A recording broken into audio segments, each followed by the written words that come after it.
Hello guys and चलिए चालू करते हैं कुछ इंपॉर्टेंट खबर की तरफ।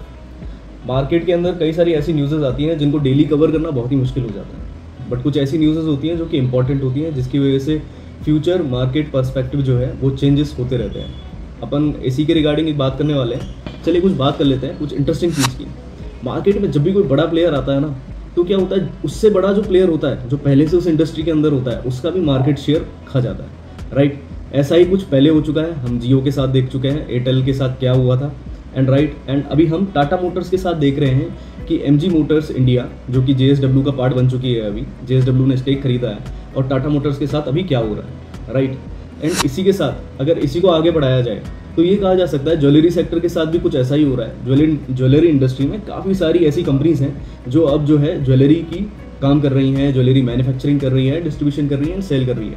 तो इसका सीधा असर टाइटन के शेयर पे देख सकते हैं। रिसेंटली एक बहुत ही बड़ी कंपनी है बिरला ओपस, उसकी एंट्री के बाद कम से कम ये देखने को मिला कि 35% से लेकर के 40% तक जो है एशियन पेंट का शेयर नीचे आ गया। So it's a very different cheese, right. अब अगर किसी ने इन्वेस्ट किया हो और उसे लग रहा हो कि यार चलो ठीक है खरीद लिया है, आंखें बंद करो और सो जाओ, 25 साल बाद उठेंगे और पैसा कम से कम 10 गुना बढ़ेगा, ऐसा नहीं होता। अगर कोई शेयर आपने खरीदा है, इसका मतलब ये नहीं है कि वो कंटिन्यू आपको बेस्ट रिटर्न देगा, राइट। उसके लिए उसको देखना, परखना, हर क्वार्टर में उसकी एनालिसिस करना, रिपोर्ट राइटिंग करना, राइट, ये बहुत ज़रूरी है कि अगर कितना कमा रही है कंपनी, ये अगर इंपॉर्टेंट नहीं है तो आप पैसा ही क्यों डाल रहे हो उस कंपनी में, राइट। तो ये डालना बहुत ज़रूरी है। तो अब क्या हुआ, एशियन पेंट का मैनेजमेंट तो सो गया, ये सोचा कि अरे हम तो बहुत ही बड़े राजा हैं, हमारा तो मोनोपोली चलता है, मगर ऐसा कुछ नहीं हुआ, राइट। मार्केट के अंदर बिरला ओपस जैसा एक प्लेयर आया और कम से कम 8% से ज़्यादा मार्केट शेयर खा गया। और अगर टाइम पीरियड देखा जाए तो इसको 1 साल भी नहीं हुआ। किसी ऐसी बड़ी कंपनी का 8% खा जाना बहुत बड़ी बात होती है। अब ऐसा लगता है कि एशियन पेंट अभी भी सो ही रहा है।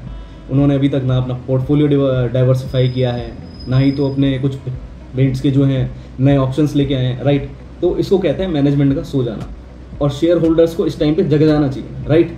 अगर पैसा खुद का जा रहा है, राइट, तो किसको जगना चाहिए, शेयर होल्डर्स को। द सेम थिंग हो सकती है कंस्ट्रक्शन सेक्टर में भी। एक बहुत ही इंपॉर्टेंट न्यूज़ आई है मार्केट के अंदर कि इंडियन गवर्नमेंट जो है कंस्ट्रक्शन सेक्टर के अंदर बिडिंग्स ओपन करेगी for the US construction companies. अब ऐसा लग रहा है कि इस सेक्टर में भी एक भूचाल आना बाकी है, राइट। अब अगर कुछ इन्वेस्टर्स जिन्होंने डीएलएफ, ठीक है, एलएनटी के अंदर इन्वेस्टमेंट कर रखा हो, एनसीसी के अंदर इन्वेस्टमेंट कर रखा हो, उनको लग रहा होगा कि यार अब तो मतलब क्या करें, राइट, इन्वेस्टमेंट हटा लें या फिर लॉन्ग टर्म तक रखें। कुछ ऐसे शेयर होल्डर्स होंगे जो लॉन्ग टर्म तक सोच के बैठे होंगे, राइट, पर कुछ ऐसे शेयर होल्डर्स होंगे जो बेच करके तुरंत निकल जाएंगे। पर ये जानना बहुत इंपॉर्टेंट है कि अगर ये बिडिंग ओपन होगी, गवर्नमेंट अगर इसे नोट कर देती है, तो फिर इम्पैक्ट कौन से शेयर पे आएगा, किस तरीके से आएगा, कौन से शेयर होल्डर्स को पहले उठ जाना चाहिए और अपनी पोर्टफोलियोज को संभाल लेना चाहिए, राइट। यही सबसे ज़्यादा इंपॉर्टेंट चीज़ है। सो एक बार देख लेते हैं कि यूएस गवर्नमेंट की जो बिडिंग्स हैं, जो उनकी कंपनीज की बिडिंग्स हैं, वो इंडिया के अंदर कितनी अमाउंट तक या कितने नेटवर्थ तक ओपन हो सकती है। ये अप्रॉक्स जो है 50 बिलियन रुपीज़ का एक टेंडर पास आउट है, जो कि अलग से रहेगा, सिक्योर रहेगा यूएस कॉन्ट्रैक्टर्स के लिए। अब ये देख लेते हैं कि ये जो है वो स्पेशली कितना पोर्शन लेके जा सकता है। अगर देखा जाए तो गवर्नमेंट का स्टेक जो इस्टेब्लिश करने का सोच रही है इसको इन अ फ्यूचर, वो कम से कम 700 बिलियन तक का है। तो 700 बिलियन तक का एक बहुत ही बड़ा इन्वेस्टमेंट हो सकता है, राइट। 700 बिलियन की इंडस्ट्री अगर इंडिया में खड़ी होने वाली है with the foreign investors amount, so ये बहुत ही रिस्की हो सकता है, राइट। फॉर ए पर्सपेक्टिव कि अगर एलएनटी जैसी कंपनी है तो उसको तो एक काफ़ी बड़ा झटका लग सकता है। एलएनटी को वैसे भी कई सारे झटके लग चुके हैं, राइट, और एलएनटी बढ़िया काम भी कर रहा है। एलएनटी के पास सबसे ज़्यादा कॉन्ट्रैक्ट्स हैं इस टाइम पे इंटरनेशनली। शायद ही एक ऐसी कोई कंपनी का नाम आप जानते होंगे जो साउथ अफ्रीका के अंदर या फिर यूरोप के अंदर एग्रेसिवली कंस्ट्रक्शन का काम कर रही है, तो वो एलएनटी है, राइट। मगर एलएनटी का भी शेयर अगर कोई 5% तक खा जाए या 8% तक खा जाए तो एलएनटी सर्वाइव कर पाएगा?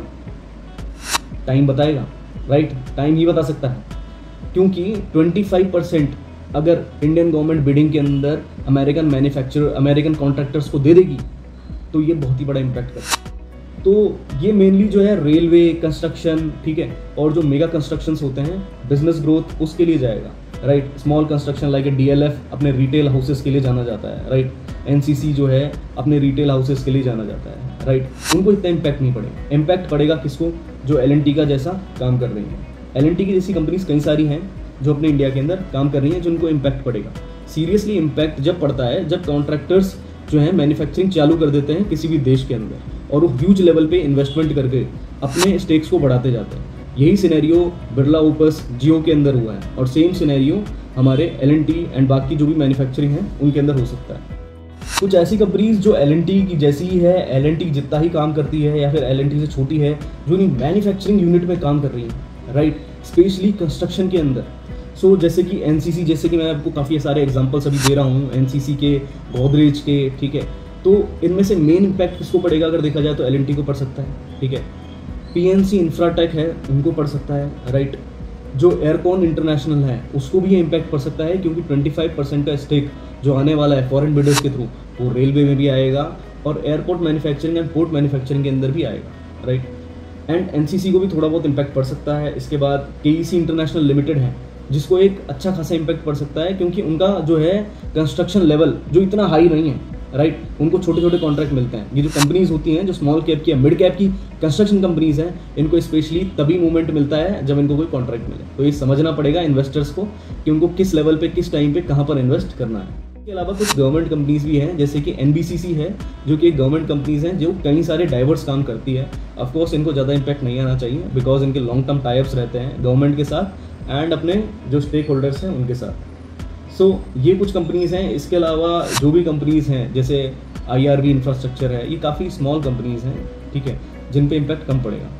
तो शेयर होल्डर्स, अगर आपको लगता है कि आपको प्रॉफिट बुक करना है तो जब भी ये बिडिंग्स ओपन हो, जब भी आपको लगे कि हाँ फॉरेन इन्वेस्टर्स का स्टेक बढ़ रहा है, तो उस टाइम पे ये देखा जाएगा कि इसके मुकाबले हमारी इंडियन कंपनीज के अंदर जो हमने इन्वेस्टमेंट कर रखा है वो कितना इम्पैक्ट होगा, राइट। वो कहीं सो तो नहीं गए एशियन पेंट्स की जैसे, राइट। तो ये जानना बहुत ज़रूरी है। Thank you to all and God bless you.